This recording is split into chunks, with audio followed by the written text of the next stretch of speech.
hakaba igihe wumva ubuzima bucecetse, kumva uratuje muri wowe, ukumva mbese usa nkaho nta cyerekezo ufite. Mukunzi wanje yitaho.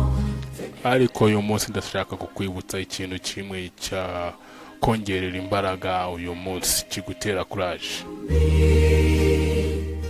Wasize uvuze ko ugiye kuntegurira aho tuzaba mu munezero mwinshi. Mukunzi wanje yitaho tekererezaho. Nubwo uyu munsi amadeni yakurembeje,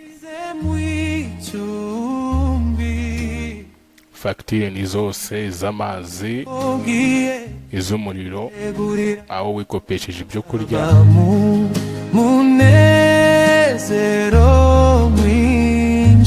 kandi uyu munsi telefone yawe iracecetse, nta muntu wigeza kuvugisha, yewe nta na kamesaje, nta na message call.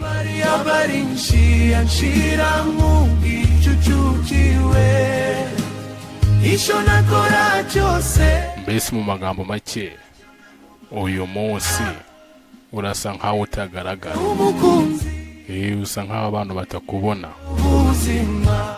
ko uhari.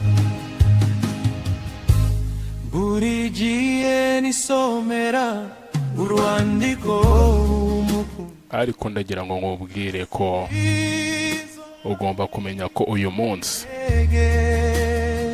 Imana yo ikuzi, Imana yo irakuzirikana.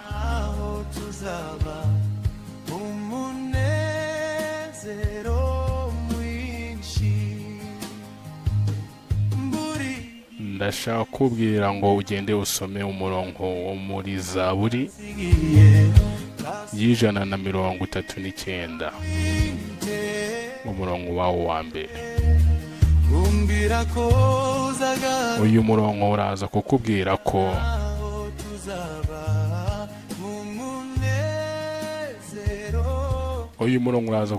ngo Mana waranshatse, umaze kunshaka kandi urambona.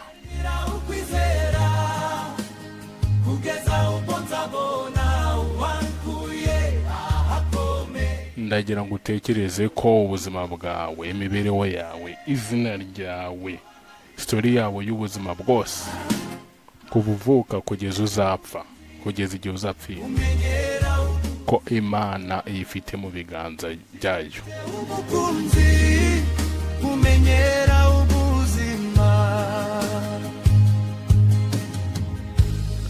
Kuba umunsi wawe ucecetse bivuze ko Imana yo yakwirengagije. Umwanzi anshaye intege. Kuba umunsi ucecetse bivuze ko Imana yakwirengagije, yagutaye. Imana ikora ibitangaza mu gihe cya nyacyo, mu gihe gikwiye.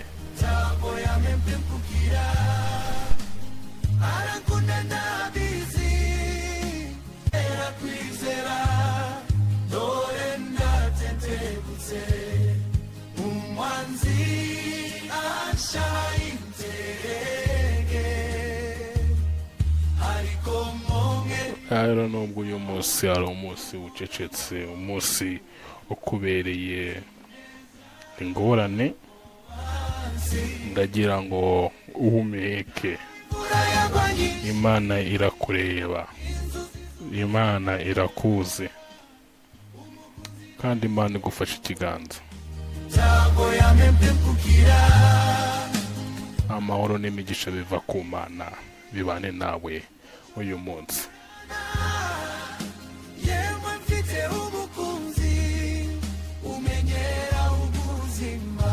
Ubutumwa ndagira ngo buguhe umugisha, bugire icyo kukongeraho ku mubiri wawe, kandi niba ubutumwa hari icyo bwaba bukongeye, ndagira ngo usharinge,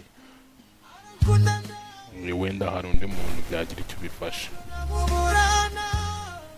Ndagushimiye, Imana ikomeze guha umugisha.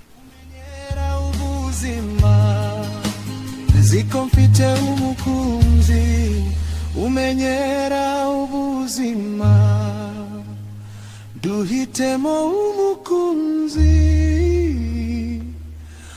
utumenyera